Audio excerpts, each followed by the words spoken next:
Today on New England Living, we're celebrating the seasons with a little something for everyone. We'll hit the ice for an inside look and a private lesson at one of the largest curling clubs on the East Coast. And we'll fire things up at a glass-blowing studio for a modern take on a timeless profession. Plus, we head to Providence for a behind-the-scenes look at the spectacular water fire. It all starts right now on New England Living. New England has a style all its own. The people, the history, the culture. Join us as we discover the faces and places, the design and destinations, everyone and everything that makes New England extraordinary. I mean, does it get any better than this? Love the place you call home with New England Living. Thanks for joining us today on New England Living. I'm your host, Rachel Holt. First up on today's show, we're heading to Wayland to learn about the fast-growing sport of curling. Shelley Dropkin is a former president of the U.S. Women's Curling Association and current vice president of Broomstones, Massachusetts' largest curling club. Our goal, or the mission, if you will, is really to promote the sport of curling. It's a wonderful way to meet people, to be athletically involved, and to grow yourself. You can be as social or as competitive as you like, but the willingness to learn can just bring you a whole new experience in your life. And for Shelley, that experience includes winning a senior national championship in 2020 and a U.S. Club National Championship in 2005. To achieve what I've been able to achieve competitively has been so rewarding and exciting. And then we're now coaching. Both my husband and I have coached juniors and adult teams, and that's really rewarding. It's hard to imagine our life, honestly, without curling. And thanks to the Olympics, interest in the sport continues to grow. I cannot tell you how many people have said when the Olympics are on, they start watching curling and they can't stop. They almost get slightly addicted to watching it because it's a combination of strategy and technique and a lot of skill, and they're really drawn to that. You've got 4 people on a team that are working together during the course of an end when they're throwing their stones or sweeping, and it's a very kind of intense team experience to watch it happening. What are some misconceptions out there about the sport of curling? That it looks really, really easy. The truth is, it takes balance. It takes a lot of cardiovascular strength. When you're coming out there pushing a 42-pound granite stone, you have to have a sense of balance within yourself. I'm noticing a good amount of banners and hardware around the club. I imagine some pretty talented people come through these doors. Well, we have a lot of members who compete at a national and world level. We have 2 of our members who participated in the Olympic trials. We also have former members who participated in the Olympic trials. Seeing one of your members compete on the world stage or the national stage, what is that feeling like? You just feel a tremendous sense of pride, and your efforts to support them have really helped them continue to grow. Broomstones member and Wayland native Alex Leichter is a Team USA representative, Olympic hopeful, and my curling trainer for the day. I think you have your work cut out for you today, but before that happens, I want to find out about your background in curling. Give us an idea of how much time you've dedicated to this sport during your life. I started when I was 6, started competing on the national level when I was 13, and I try to play 5 times a week and go to 2 tournaments a month during the season. It's a lot of travel and then time in the gym. That's one big change in the sport. The average fitness level of curlers has gone up a lot. I don't just have anyone teaching me how to curl here today. I have someone who competed in the U.S. Olympic trials. Tell me about that. Competing in the Olympic trials was an amazing experience. It's always fun competing against the top teams in the country. Unfortunately, it wasn't my teams, but it was just a really cool experience to be at that level, and that definitely is something I want to keep trying to get to. Are people typically surprised to learn a place like this exists in Wayland? We're a little bit sort of off in the woods here, and it's easy to never have noticed it or never have thought to look, but once you find out, there's a lot of people want to come try it, but people do not know one of the largest curling clubs in the East Coast is right here in Wayland. I think probably one of the hardest things is learning all the terminology that goes along with the sport. So what Yes. are some big things that we should know? What we're standing behind right now is the house. So this is the target for curling. You're trying to get your stones closest to the button which is the center of the house. This black line is the hog line. If you're trying to have a stone stop in the house, that is called a draw. If you're trying to put a stone in front of the house to use as a blocker, that is called a guard. And then if you want to hit a stone of the other teams, that's called a takeout. During a match, the yelling. Yes. What is that all about?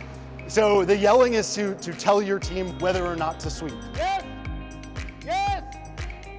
Yelling hard, yes, sweep, all the way are ways to tell your team to sweep in front of the stone, and then you'll hear the opposite, whoa, no, off, to get them to stop sweeping. And so sometimes you'll even hear yes, no, and switching back and forth, but it's all about getting the sweepers to do what the skip, who is the captain of the team, wants them to do to get the stone to end up in the right place.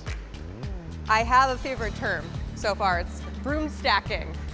Yes, broom stacking is a big part of curling, especially at the social level. You get together with your team and your opponent after the game and have a drink, and the winning team always buys the first round, and then the losing team tends to buy the second round, and it's just a great time to have fun with some great curlers. All right, I got some words down, I got the coach. Let's give it a go. First things first, equipment, gear, what do we need to know? For delivering a curling stone, you need a couple things. You need a slider on the bottom of your foot. So mine's built into my shoe, but you'll be using a step-on slider. This is what you use to help keep your balance when you're sliding. And then you need a stone, which is a 42-pound piece of granite with a plastic handle. And the goal is to throw it 150 feet and get it within about 6 inches of where you want it. Sounds easy. Yeah. The hack, these sort of sprinters blocks, are what you're gonna use to get power. And you crouch down in the hack. Your stone is in your right hand, your stabilizer is in the left hand. And then the curling delivery is 3 main parts. One is the press. You just go forward a little bit, mostly to unstick the stone. The drawback, you move back here, shift your weight onto your hips and onto your back foot, and then the slide.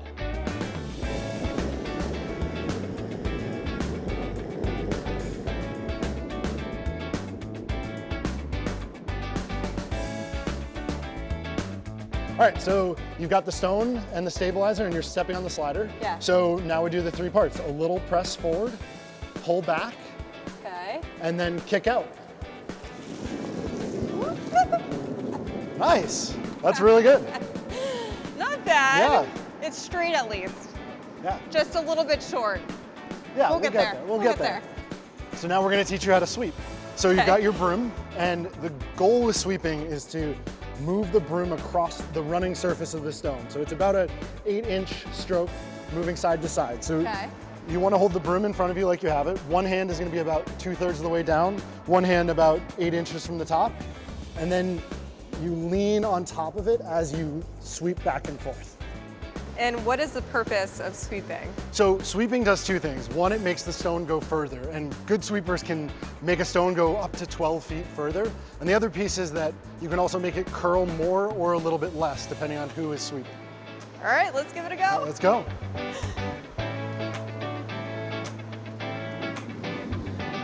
I'm gonna follow your lead. All right, sweep, Ah, hard, okay, I'm trying. hurry. I'm going as fast as I can. You got this. You got it. That's a lot harder than it looks. And you only have to do that like 40 times in a game, so it's easy. Oh, now I see where the workout comes in. Yeah. All right, my big takeaway from my day as a curler is this is much harder than it looks like on TV. Well, you did a very good job for your first time. I don't know about that. I do know it's time for the broom stacking. All right, I'll get the first round. Coming up after the break, from frozen ice to molten glass, we're heading up to the North Shore to visit a glass blowing studio creating beautiful works of art. When New England Living returns after this.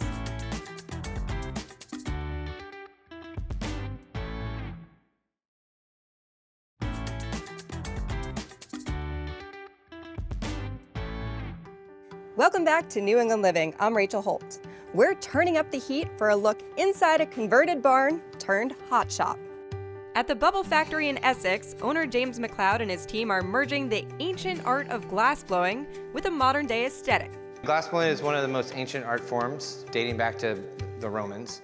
The journey that it's made to where it is today is pretty fascinating and has pulled a lot of different techniques and tools from around the world. But what's interesting to me is that many of those techniques are the same as they were in that original era. A lot of the tools that we use and the techniques we use have not changed at all. And they're all passed down through an apprenticeship.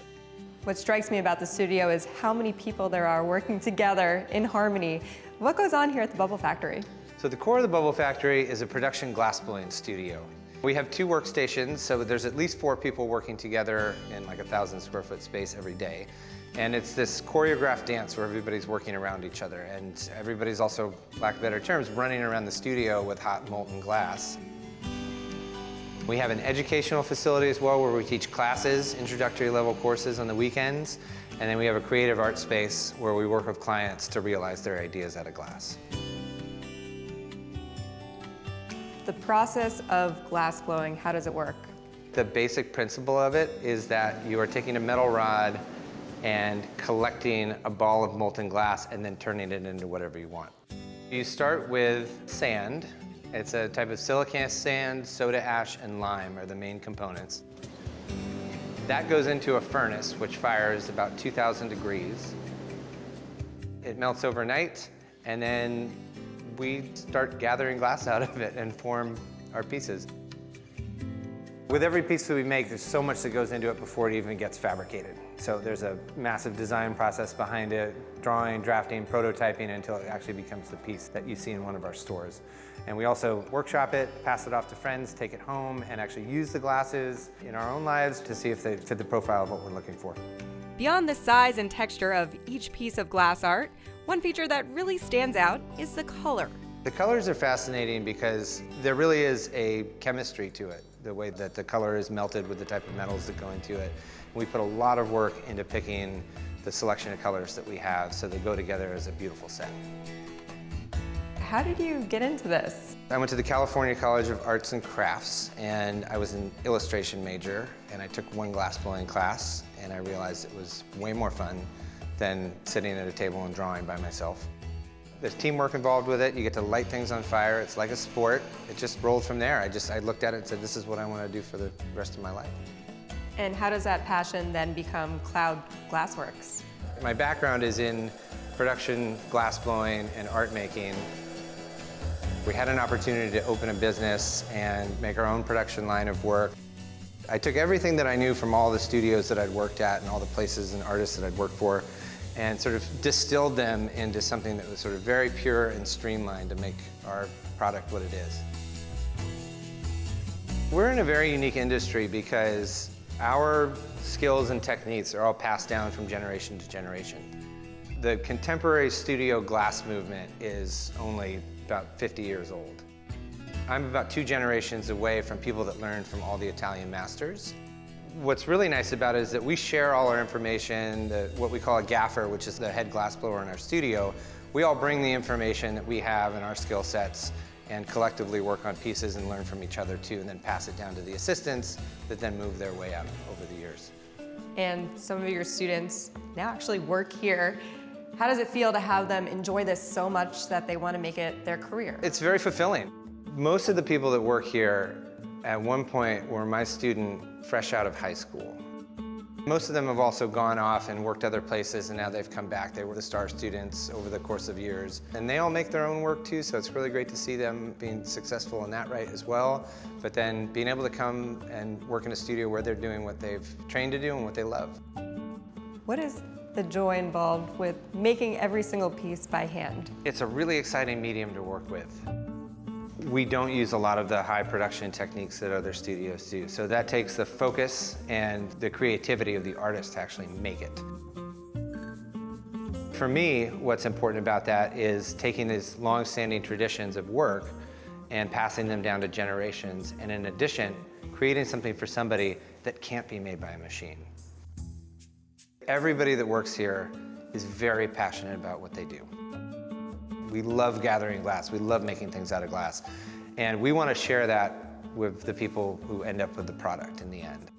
It's the story behind the pieces that they have that's also really important. And connected to that also is that we also have the opportunity for people then to come have the experience themselves and own the work at the same time. At the Bubble Factory, they're not only blowing glass, they're showing others how to do it too. Enter Nikki Samis, hot shop instructor and my teacher for the day. Now today we're making one of these paperweights. How does this come out of this right here? So a couple steps. We use a variety of different tools such as the jacks and the tweezers to make different marks on the material. And we also use a lot of glass color. So right in these bowls, we just have a clear glass that is colored with metal oxides to create color variations within the glass. And then we crush it up into this really fine glass that is called frit. And then we apply that onto our clear glass, and we can have whatever color we want and do whatever marks we want to make on the glass with our tools here. You're going to show me how it's done, and I'm really excited for this. What's the first step? We gather glass out of our furnace, and then we come to our color. We apply as many colors as we decide we're using for the piece. We heat the color into the clear glass so that it becomes one kind of blob of glass. And then we use our tweezers to create the interior design of the paperweight. We gather glass over top of that interior design. We use blocks to shape that exterior part of the paperweight, and then we use jacks to create a jack line or a small constriction point within the piece, and then we break it off of our rod and we just torch it, and then it'll go into our annealer. And with the tweezers, with the different colors, you can really make each piece so different. Yeah, it's definitely just all up to the maker what they want to add into their paperweight. And it's hard to believe that this ends up like this when the process is done. Yeah, it's definitely mesmerizing, a really fun process to watch. We love blowing glass and we love creating new designs. So anytime that I can make something new and get it out there to the public and have people enjoy it is a good day. Coming up after the break, we're hopping on board for a behind-the-scenes look at Providence's famous water fire when New England Living returns after this.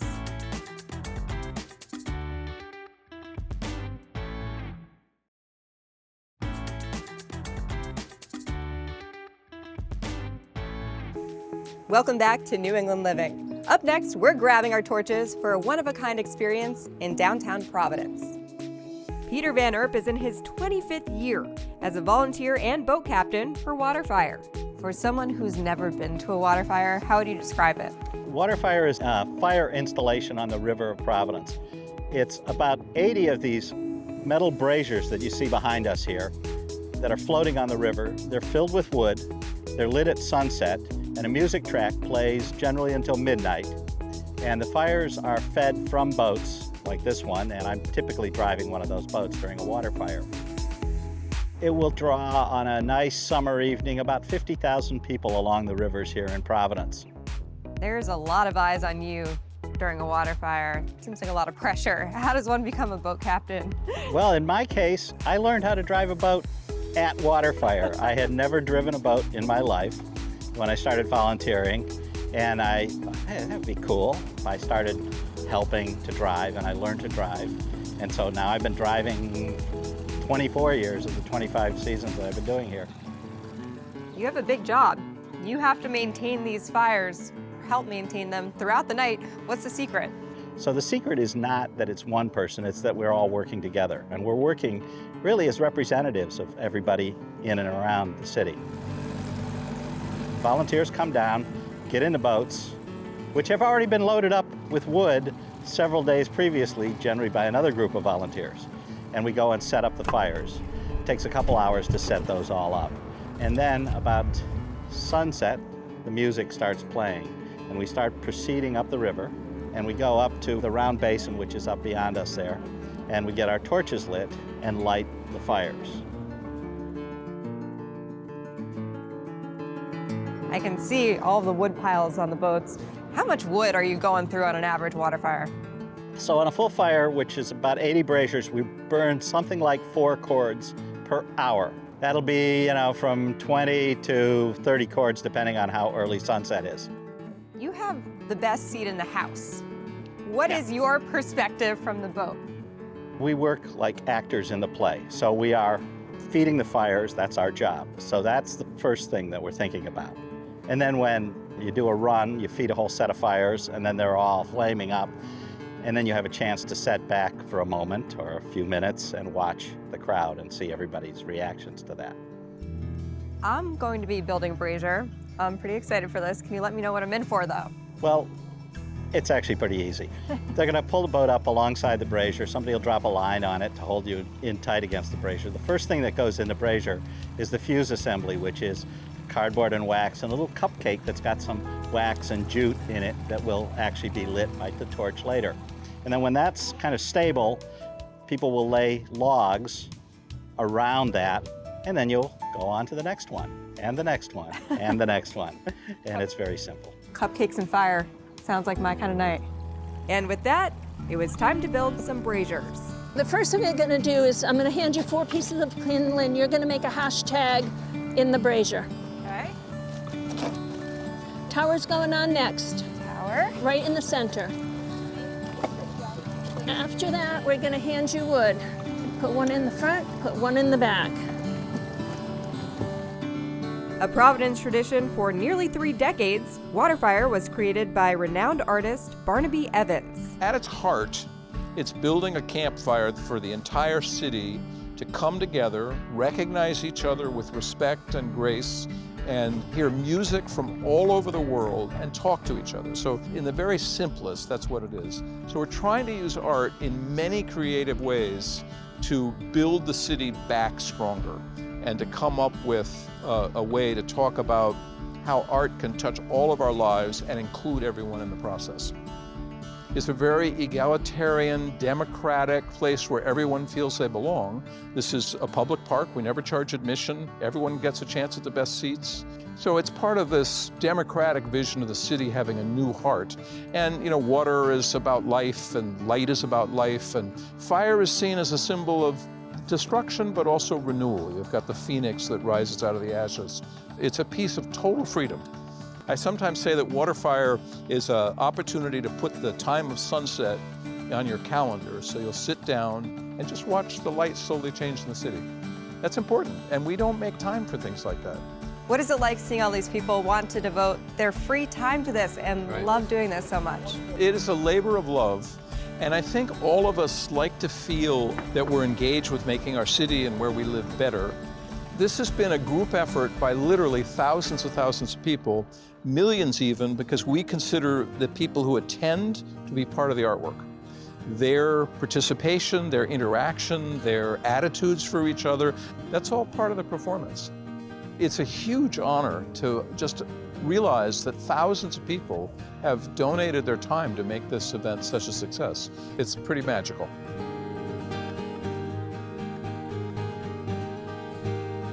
You obviously love doing this. You've been coming back year after year. Why?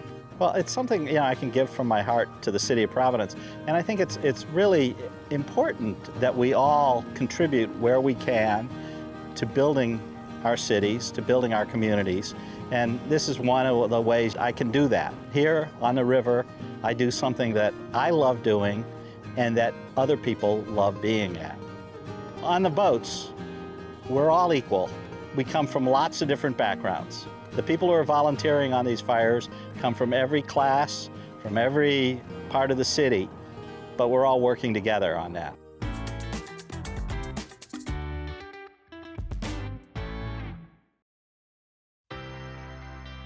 Thanks for joining us today on New England Living. For more on the show or anything you've seen here today, visit us at cbsboston.com/New England Living and follow us on social media. I'm Rachel Holt. See you next time on New England Living.